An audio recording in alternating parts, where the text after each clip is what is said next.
The first American presidential election, from December 1788 to January 1789, was pivotal in the young nation's history. This election, which followed the ratification of the United States Constitution in 1788, set the stage for the federal government. George Washington, the esteemed hero of the American War for Independence, emerged as the clear choice for the presidency, a role the founders essentially designed for him. His unanimous election played a crucial role in establishing a united national government, a significant milestone in American political history. In the years leading up to the election, the Founding Fathers engaged in vigorous debates and thoughtful considerations over the structure and function of the new government, including the executive branch. The method of selecting the chief executive was one of the most significant compromises of the Constitutional Convention. Some wanted Congress to choose the president, but others countered such a provision would conflict with the separation of powers. Pennsylvania delegates argued for a nationwide election, but the feasibility of such an undertaking at the time voided that option. The framers ultimately agreed on a system of indirect election, a new set of representatives different from Congress. Each state received electors equal to the number of representatives and senators. Those electors would convene to cast votes for the presidency. This electoral college system balanced the will of the people and the need for informed decision-making, reflecting the framers' concerns about direct democracy and their belief in the value of Republican representation. In some states, the president's selection was more than one step removed from the people, as not all considered the voters' input when choosing the electors, further highlighting the complexity of the process. 2 states used a statewide popular vote. 1 voted by districts, 3 held an election but left the decision up to the legislature, and 4 didn't include the people, including New Jersey, which allowed the governor and privy council to choose.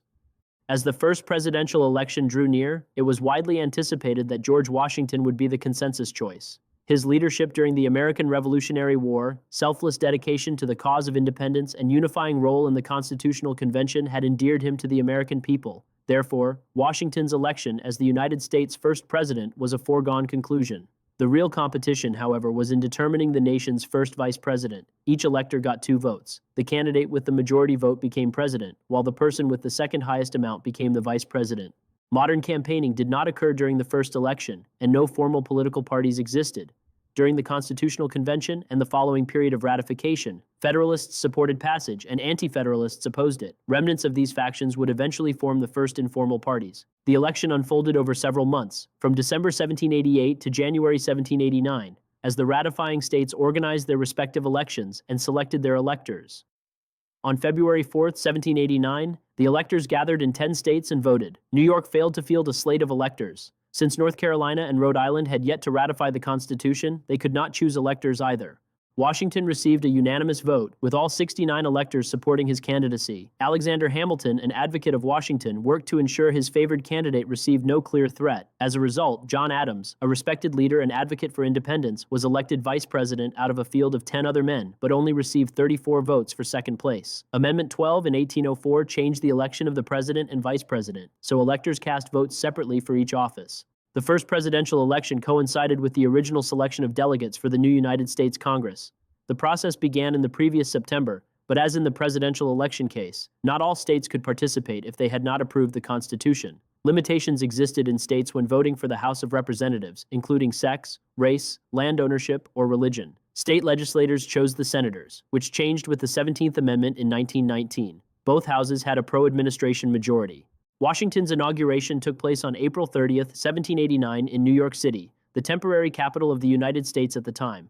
His inauguration symbolized the birth of a new nation under the Constitution and solidified the peaceful transition of power from the Articles of Confederation to the constitutional government. In his inaugural address, Washington expressed his deep sense of responsibility and the importance of public trust in the new government, setting the tone for the presidency and the American political tradition. In 1792, the amount of electoral votes expanded to 132. 15 states participated in the election, with Vermont and Kentucky joining the original 13. Washington navigated a cabinet with differing opinions, domestic tension over issues like whiskey taxes and Native American conflict, and international affairs like the French Revolution. Washington easily won a unanimous election for a second term, but despite this national choice of unity, beneath the surface, political differences emerged. Despite his preference for partisan neutrality, different camps formed to support candidates for the vice presidency.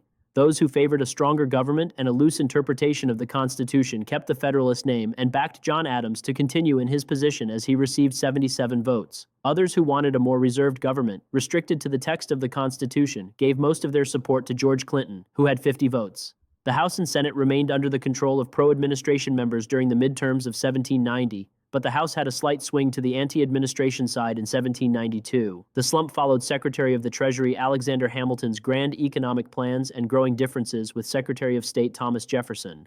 Eventually, those opposing the Federalists came to be known as the Democratic Republicans. Hamilton's personality of loud ambition highlighted his advocacy for a broader power. Jefferson's introverted, behind-the-scenes maneuvering symbolized his need for restriction of the government. The conflicting personalities helped drive the divide between the informal organizations that marked the first party system in American history.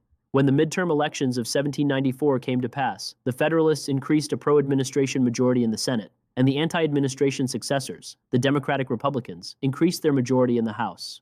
At first, Washington's presidency displayed a unison echoed by the pro-administration congressional elections. When anti-administration support grew, the founders expected the branches of government to check and balance each other. Still, divisions expanded beyond legislative versus executive and soon took on a partisan approach that America's first president hoped to avoid. The original interpretation of the Constitution involved division as not all founders looked at the document the same way, setting the stage for parties that have intertwined with the American government since. The Federalist Party would die, leaving only the Democratic Republicans in the era of good feelings for a brief interlude. They eventually split, making the two-party system a fixture of future elections. I'm Mr. Frederick Scott Smith. Have a good day. I know I will.